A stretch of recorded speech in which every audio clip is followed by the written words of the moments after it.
Hello, a very good morning to all of you. Welcome to my channel NG Medicals. In this video, we are going to see the structure, function and the layers of the skin. इससे पहले वाली video में हमने year, eyes and tongue discuss कर लिया था. So skin is also under the sensory organs. तो चलिए देख लेते हैं स्किन क्या है. फर्स्ट ऑफ ऑल, स्किन को हम इंटरग्यूमेटरी सिस्टम भी बोलते हैं.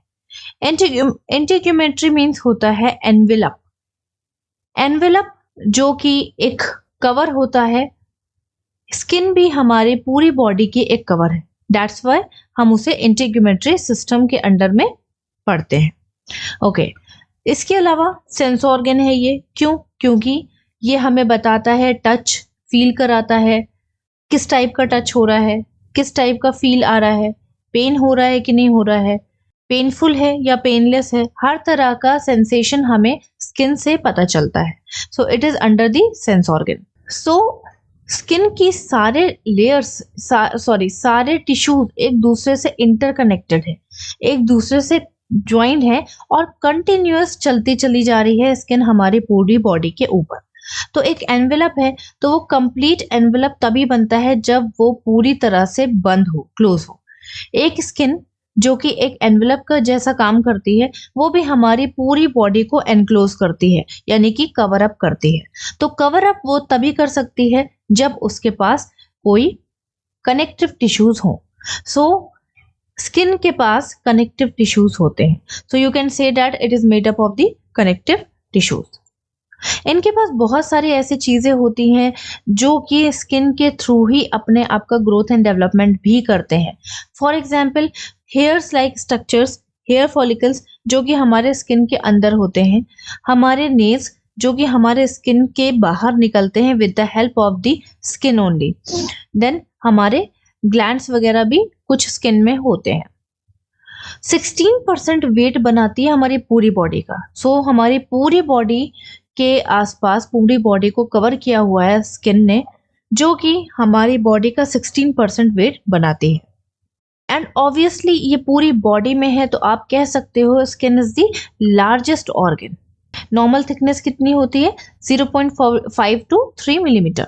देख लेते हैं कि स्किन के पास कितने लेयर्स होती हैं. हालांकि स्किन के पास टोटल 3 लेयर्स होती हैं, बट कहीं ना कहीं आपको 2 लेयर्स भी देखने को मिलेंगी. तो चाहे आप 3 लेयर्स लिखो चाहे 2 लेयर्स लिखो, उसमें कोई भी मिस्टेक नहीं है. सो आप यहाँ पे 3 लेयर ऐड कर देना. कौन कौन सी 3 layers? Epidermis, dermis and hypodermis, जिसको हम लोग सबक्यूटेनियस फैट भी बोलते हैं. एपिडर्मिस जो होती है आपको देखने को मिल रही होगी, ये सबसे ऊपर आपको देखने को मिल रही होगी. बीच में कौन है? डर्मिस. एंड लास्ट में कौन है? हाइपोडर्मिस. तो एपी मीन्स होता है अबव, डर्मिस मीन्स होता है स्किन. सबसे ऊपर स्किन का जो एरिया है उसको हम लोग एपिडर्मिस बोलेंगे. सो डर्मिस मीन्स होता है स्किन.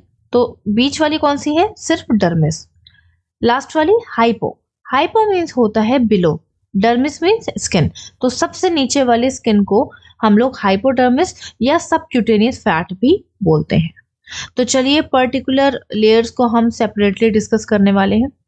तो लेयर्स स्टार्ट करने से पहले first of all you should know what are the functions of the skin. Skin is the most important organ of your body, क्योंकि ये आपकी एक एंट्रेंस पार्ट है.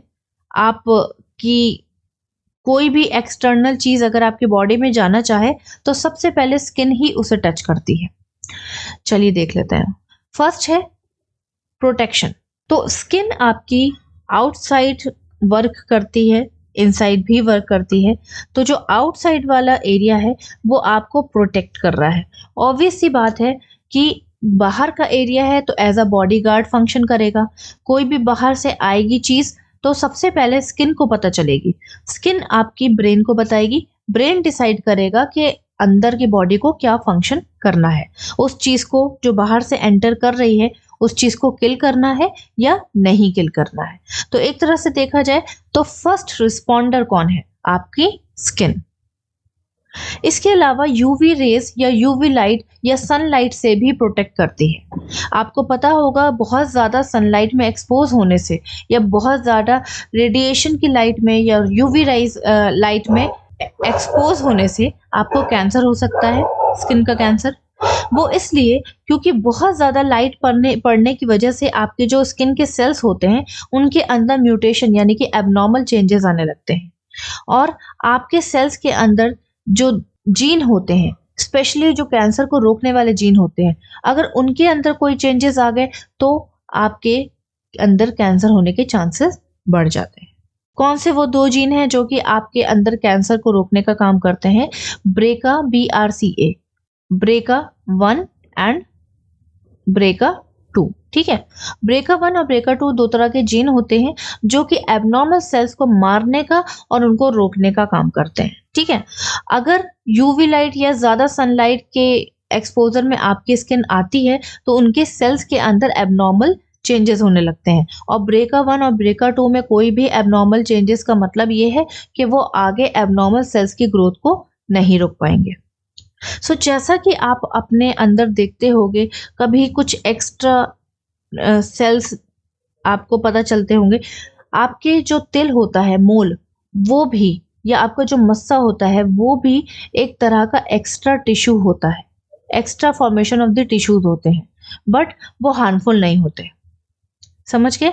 तो इसी तरह से बहुत सारे आपके अंदर सेल्स और टिश्यूज बढ़ सकते हैं अगर ब्रेका 1 ब्रेका 2 उन्हें ना रोके। नेक्स्ट है टेम्परेचर मेंटेनेंस। तो ऑब्वियस सी चीज है, ये बहुत इजी है। आपकी बॉडी से जो स्वेटिंग बाहर निकलती है वो क्यों निकलती है? जिससे कि आपकी बॉडी का अंदर का जो टेम्परेचर है वो नॉर्मल रह सके। तो नॉर्मल टेम्परेचर कितना होता है? 37 डिग्री सेल्सियस होता है। तो ये नॉर्मल टेम्परेचर बनाने के लिए आपके अंदर से जो स्वेटिंग निकलती है बाहर, वो क्या करती है? हीट को रिड्यूस करती है आपके अंदर से, या हीट को मेंटेन करके रखती है। जितनी बॉडी को नीड होती है उतनी हीट प्रोवाइड करती है। तो समझ गए टेम्परेचर रेगुलेशन में क्या हो रहा है? हीट लॉस हो रही है, एक्स्ट्रा हीट लॉस। किसके थ्रू? स्वेटिंग के थ्रू। नेक्स्ट है आपका डिफेंस।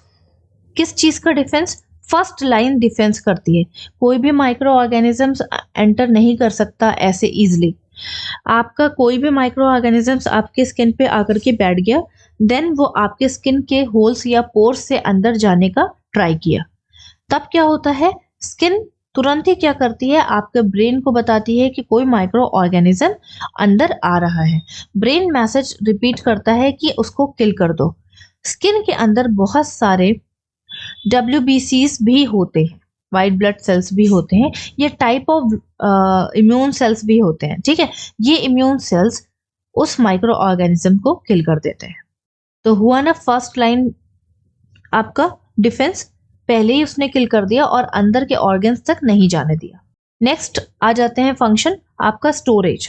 तो ऑब्वियस सी चीज़ है, स्किन के अंदर बहुत चीज़ें स्टोर होती हैं। एग्जाम्पल के बेसिस पे ले लो, वाटर हो गया, ग्लूकोज हो गया, फैट हो गया, विटामिन हो गया, विटामिन D स्पेशली, ठीक है। तो अगर वाटर स्टोर नहीं करेगी तो आपकी स्किन डिहाइड्रेट हो जाएगी।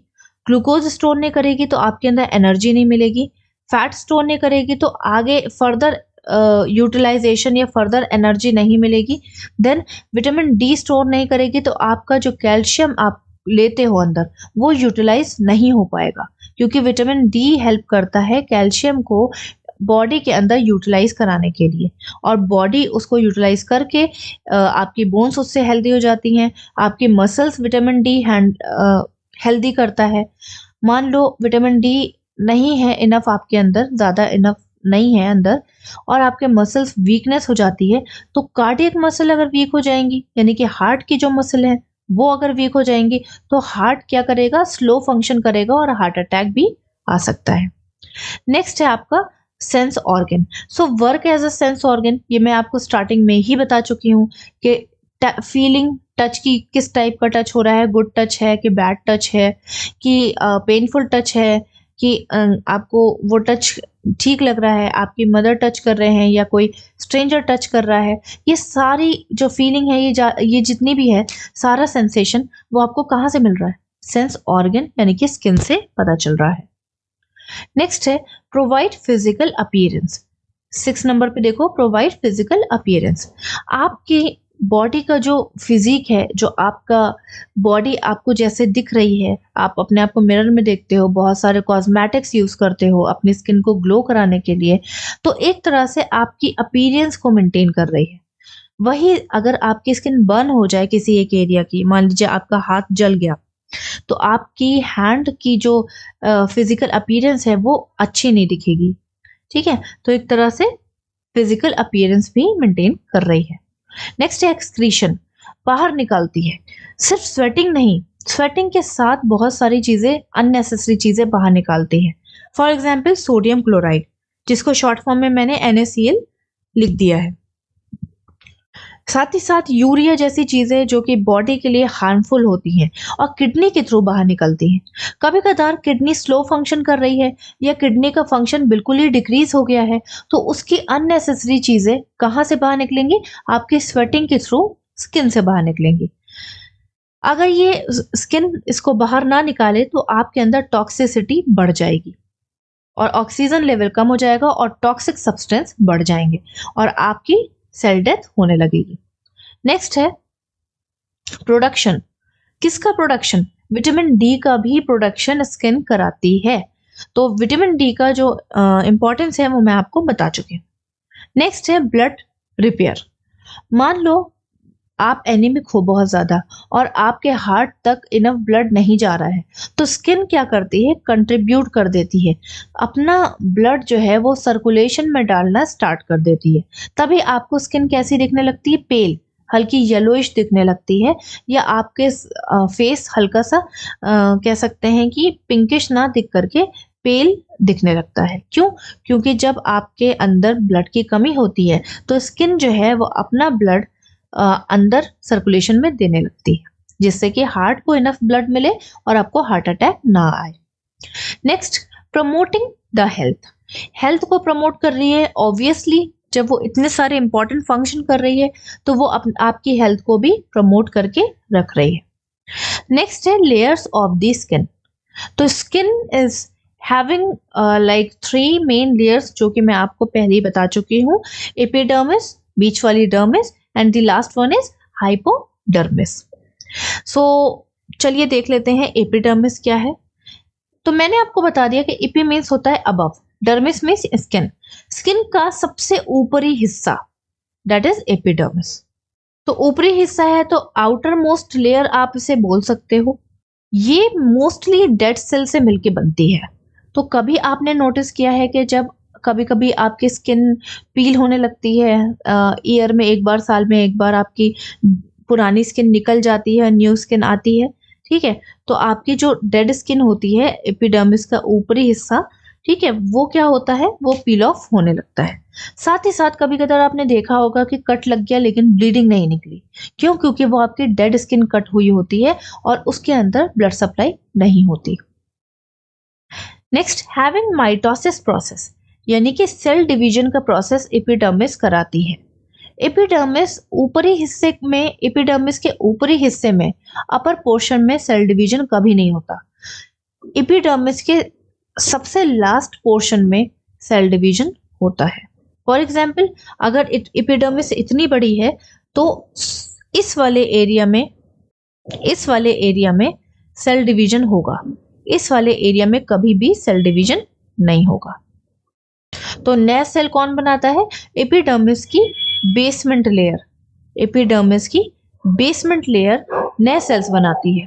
और सबसे पुराने सेल्स किसके पास होते हैं? एपिडर्मिस की सबसे ऊपरी लेयर, सबसे अबव लेयर में डेड सेल्स होते हैं। सो देखा जाए तो नए सेल्स बनते चले जाएंगे और पुराने सेल्स की डेथ होती चली जाएगी, पुराने सेल्स हटते चले जाएंगे। क्यों? क्योंकि अगर पुराने सेल्स नहीं हटेंगे तो नए सेल्स को स्पेस ही नहीं मिलेगा और वो कहाँ डेवलप होंगे। ठीक है, तो इसमें बताया हुआ है कि जब नए सेल्स बन जाते हैं, फॉर्म हो जाते हैं, तो वो पुराने सेल्स को ऊपर शिफ्ट करते रहते हैं। क्योंकि मैंने आपको बता दिया कि बेसमेंट लेयर में न्यू सेल्स बनते हैं, तो मतलब पुराने सेल्स ऊपर शिफ्ट होते चले जाएंगे और डेड स्किन बनाते चले जाएंगे और बाद में रिमूव हो जाएंगे।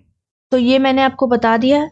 बिगिंस मैनी, तो जो भी डेड आपकी स्किन होती है, सबसे ऊपरी वाली स्किन होती है, वो भी बेकार नहीं होती, उसका भी एक मेन काम होता है। क्या मेन फंक्शन होता है? केराटिन नाम के प्रोटीन को रिलीज करना। केराटिन आपका बहुत इंपॉर्टेंट प्रोटीन होता है जो कि आपके हेयर ग्रोथ के लिए और आपके नेल्स के ग्रोथ के लिए काम करता है। केराटिन उन सारी जगह पे होता है जिस जगह को कट करने पे आपको पेन नहीं होता। जैसे डेड स्किन को कट करोगे तो पेन नहीं होगा, केराटिन वहां पे आपको मिलेगा। नेल्स को कट करोगे तो पेन नहीं होगा, केराटिन वहां पर भी आपको मिलेगा। हेयर फॉलिकल्स को कट करोगे यानी कि अपने बालों को जब आप कट करते हो तो आपको पेन नहीं होता, केराटिन आपको वहां पर भी मिलता है। Now we are going to see the types of the epidermis, the further यानी कि सब लेयर्स ऑफ द एपिडर्मिस। तो मैंने आपको बताया कि एपिडर्मिस अपने में ही कई सारे लेयर्स से मिलके बनी है। कितनी लेयर से मिलके बनी है? 5 लेयर से मिलके बनी है। कौन कौन से 5 लेयर? यहाँ पे आप नेम देख सकते हैं, corneum, lucidum, granulosum, spinosum and basal layer. Okay, तो चलिए एक एक करके सबका डिस्कशन कर लेते हैं यहाँ पे। तो इस तरह से अगर आप लर्न करोगे तो आपको इजीली लर्न हो जाएगा। दैट्स वाई मैंने ये वाला मेथड यूज किया है। सो सीरियल नंबर डाल दीजिएगा, फीचर्स डाल दीजिएगा, देन सबके नेम्स मेंशन कर दीजिएगा। तो फर्स्ट देख लेते हैं कि पार्ट ऑफ, तो ये सारे आपके एपिडर्मिस के पार्ट हैं, ना डर्मिस के पार्ट है ना हाइपोडर्मिस के पार्ट है। तो ये सारे आपके एपिडर्मिस के पार्ट हैं। तो यहाँ पे आप कॉमन लिख सकते हो पार्ट ऑफ एपिडर्मिस। सेकेंड है blood supply.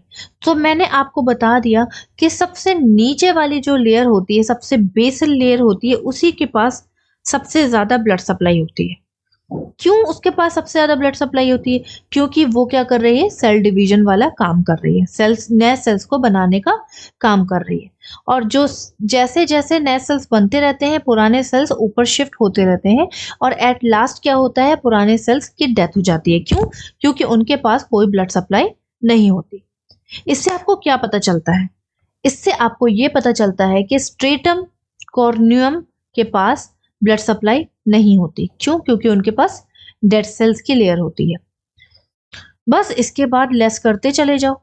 Then stratum lucidum में बहुत कम ब्लड सप्लाई होती है, ग्रेनुलोसम में डिक्रीज हो जाती है, काफी डिक्रीज हो जाती है ब्लड सप्लाई। देन स्पाइनोसम में अभी भी रिच है ब्लड सप्लाई, एंड लास्ट की जो बेसल है उसमें भी रिच है ब्लड सप्लाई। ठीक है, नेक्स्ट है आपकी सेल शेप। तो जब ब्लड सप्लाई नहीं होगी तो इनके सेल पिचकते चले जाएंगे, ठीक है, तो वो फ्लैट होते चले जाएंगे। तो इनका सेल का शेप कैसा है? फ्लैट। इनका सेल का शेप कैसा है? फ्लैट से थोड़ा सा ज्यादा, यानी कि डायमंड। इनका सेल का शेप कैसा है? डायमंड से थोड़ा सा बड़ा, जैसे कि हम कह सकते हैं ये वाला स्ट्रक्चर, सॉरी ये भी डायमंड स्ट्रक्चर है, ठीक है, अब ये दोनों डायमंड स्ट्रक्चर है। देन इनके पास अच्छी ब्लड सप्लाई है तो इनके सेल्स थोड़े से फूले फूले से होंगे। कैसे होते हैं? पॉलीहेड्रल। पॉलीहेड्रल ये शेप होता है, ठीक है। तो स्पाइनोसम के जो सेल्स हैं वो इस शेप के होते हैं। नेक्स्ट आपका बेसेल, ठीक है, या बेसल लेयर। तो बेसल लेयर आपकी क्यूबॉइडल इस तरह की शेप की होती है। नेक्स्ट आ जाते हैं पोजीशन, ठीक। तो ऑब्वियस सी चीज है, सबसे पहले से हमने स्टार्ट किया तो सबसे टॉप पे होगा आपका कॉर्नियम, ठीक है। सबसे पहले आपको कौन होगा? कॉर्नियम। कॉर्नियम के जस्ट बाद कौन होगा? ल्यूसिडम। ल्यूसिडम के जस्ट बाद कौन होगा? ग्रेनुलोसम। मिडिल मैंने इसलिए लिख दिया क्योंकि 2 इधर है 2 इधर है, तो ये बची बीच वाली, ठीक है, मिडिल। देन उसके बाद स्पाइनोसम, जो कि जस्ट ऊपर है आपके बेसल लेयर से, और सबसे नीचे कौन है? Basal layer. तो अगर आप एपिडर्मिस को देखो, यहाँ पे है एपिडर्मिस, तो ये एपिडर्मिस सिंगल लेयर से नहीं, 5 लेयर से मिलके बनी है। इसमें ही पूरे 5 लेयर्स सिचुएटेड है, जो कि हम लोग अभी पढ़ रहे हैं। नेक्स्ट आ जाते हैं function.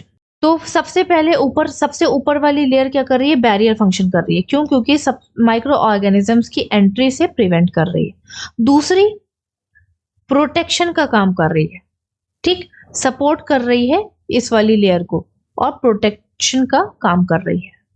Third, granulosum fluid loss से बचाती है। जो भी हमारे पास फ्लूइड थे, जैसे कि वाटर हो गया आपके पास, इसके अलावा आपके पास फैट सेल्स हो गए, साथ ही साथ आपके पास बहुत सारे ऐसे ग्लूकोज हो गया, इन सबको बाहर ना जा पाए तो उनसे प्रिवेंट करती है। नेक्स्ट है आपका स्पाइनोसम। स्पाइनोसम का मेन फंक्शन क्या है कि ये स्ट्रेंथ प्रोवाइड करती है जिससे कि फ्लूइड लॉस को रोका जा सके। एंड लास्ट वाली बेसल लेयर, उसके पास क्या होता है, मेलानिन होता है। मेलानिन एक तरह का हार्मोन है जो कि आपके स्किन का कलर डिसाइड करता है। मेलानिन अगर ब्लैक कलर का है तो आपका कलर डार्क डल होगा। मेलानिन अगर पिंक कलर का है तो आपका कलर ब्राइट होगा। मेलानिन अगर ब्राउन कलर का है तो आपका स्किन का कलर ब्राउन होगा। जितना कम मेलानिन आपके बॉडी में होगा उतना ही कह सकते हैं कि फेयर आपका कलर होगा। नेक्स्ट है आपका सेल लेयर।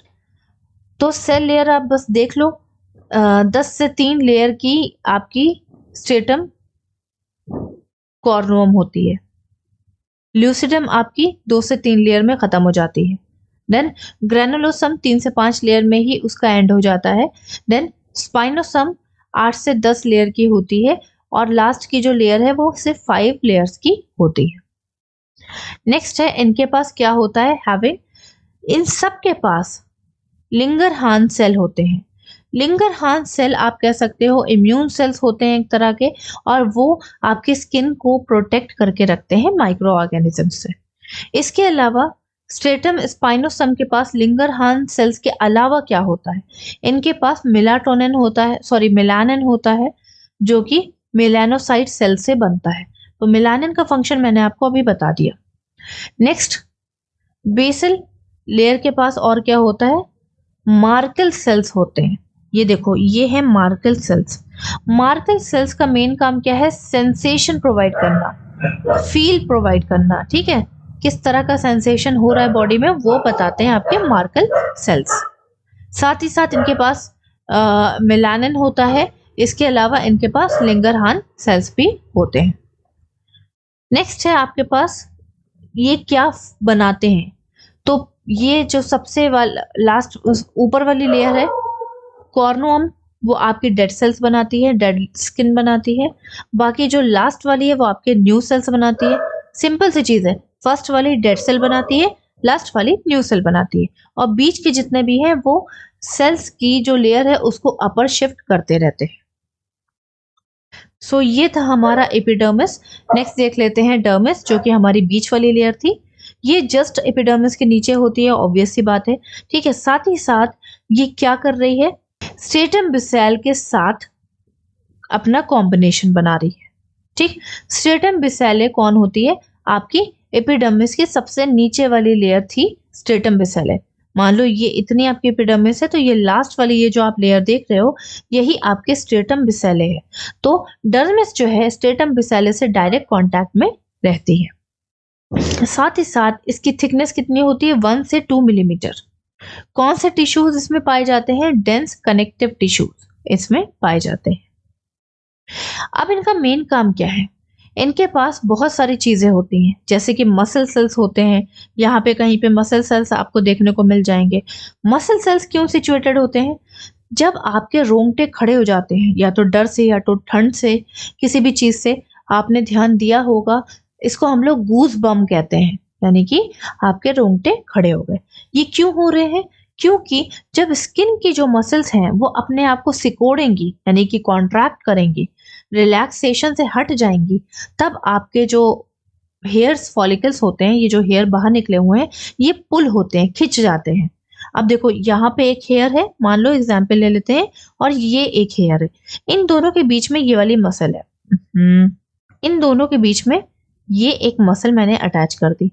अब जब ये मसल सिकुड़ेगी, ठीक है, खींचेगी, तो ये हेयर्स ऐसे लेटे हुए थे, ऐसे लेटे हुए थे, जब ये मसल ने खींचा तो ये हेयर्स कैसे हो गए, ऐसे हो गए। ठीक है, तो गूज बम यानी कि हेयर्स आपके हाथों के पैरों के खड़े हो जाते हैं, गूज बम्स हो जाते हैं because of the contractions of the skin muscles cell. Next है नर्व सेल। ठीक, नर्व सेल क्यों होती है, जिससे कि वो स्किन की इंफॉर्मेशन ब्रेन तक पहुंचा सके। स्किन अगर बोलेगी कि भाई कोई डेंजरस माइक्रो ऑर्गेनिजम्स एंटर कर रहा है, तो आपके ब्रेन तक ये मैसेज कौन ले जाएगा, नर्व सेल लेके जाएगा। नेक्स्ट है आपका ब्लड वेसल्स। तो स्किन के पास यानी कि डर्मिस के पास बहुत रिच ब्लड वेसल्स होते हैं और वही ब्लड वेसल्स आपके basal layer of the epidermis में चले जाते हैं। Next, hair follicles. आपको देखने को मिल रहा है कि हेयर की जो रूट है, जो सबसे फर्स्ट चीज है, वो आपके डर्मिस में सिचुएटेड है। Next, blood vessels. Sorry, blood vessels 2 बार हो गया। Next, nerve receptors.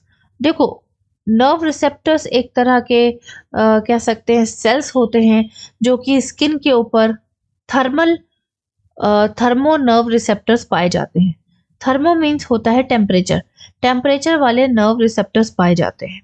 नेक्स्ट, आपका ग्लैंड्स। इनके पास स्वेट ग्लैंड होती है, सेबाशियस ग्लैंड होती है, कई सारी ग्लैंड्स होती हैं जो कि स्वेटिंग को बाहर निकालने, स्वेटिंग को लेने, प्रोड्यूस करने और बाहर निकालने का काम कराती हैं। इस तरह से डर्मिस आपका काम करती है। मेन फंक्शन क्या है कि ये ब्लड सप्लाई देती है किसको? स्ट्रेटम बिसाइले को देती है, जो कि एपिडर्मिस की लास्ट लेयर है। साथ ही साथ ये क्या करती है? कनेक्ट रहती है विद मार्कल सेल्स के साथ फॉर सेंसेशन। ठीक है, तो मार्कल सेल्स आपके basal layer of the epidermis से स्टार्ट तो हुए थे, लेकिन वो डर्मिस के अंदर भी गए थे। नेक्स्ट आ जाते हैं हाइपोडर्मिस, जो कि सबसे नीचे फैटी सेल्स की एक लेयर है। हाइपो मीन्स होता है below, dermis means skin. Skin की सबसे नीचे वाली लेयर को हाइपोडर्मिस बोलते हैं। ये लोकेटेड है डर्मिस के जस्ट नीचे। ठीक है, तो आप यहाँ पे लिख सकते हो after dermis it is located. So main काम क्या है? ये क्यूटिकल्स बनाते हैं। क्यूटिकल्स बनाते हैं। क्यूटिकल्स क्या है? यहाँ पे देख लो, ये है आपका क्यूटिकल। ऑब्वियसली सबको देखने को ये मिलता होगा अपने हाथों में। साथ ही साथ ये सपोर्ट भी प्रोवाइड करते हैं किसको? अपने ऊपर वाली लेयर को, यानी कि डर्मिस को सपोर्ट प्रोवाइड करते हैं। शॉक एब्जॉर्बर होते हैं, यानी कि डेंजरस चीजों से प्रिवेंट करती हैं। ठीक है, तो ये थोड़ी सी फ्लबी होती हैं, मोटी सी होती हैं, तो ये अंदर ऑर्गन्स को प्रिवेंट करती हैं किसी भी इंजरी से। जब बॉडी को कोल्ड फील होता है तो ये आपकी बॉडी को प्रिवेंट करती हैं, लाइक कोल्ड का जो सेंसेशन है उसको थोड़ा सा डिक्रीज करती है। नेक्स्ट है आपका हैविंग फैट सेल्स, तभी वो इतना सारा काम कर पा रहे हैं। वो प्रोटेक्शन का काम कर रहे हैं, कुशन का काम कर रहे हैं, क्योंकि ये फैट सेल से मिलके बनी है। इनके पास ब्लड सप्लाई और नर्व सप्लाई सब कुछ होता है। साथ ही साथ इनको हम सबक्यूटेनियस लेयर भी बोलते हैं। So this is all about the skin structure, functions and layers. If you are having any doubt, please ask me in a comment box. अगर मेरे वीडियोस आपको सही लग रहे हैं, अगर आपको नोट्स अच्छे लग रहे हैं, मेरा एक्सप्लेनेशन सही लग रहा है, कुछ भी ठीक लग रहा है, तो प्लीज़ मेरे वीडियो को लाइक कीजिए, चैनल को सब्सक्राइब कीजिए, शेयर कीजिए और सबको ये नोट्स प्रोवाइड कीजिए। Till then, bye bye, take care, have a nice day.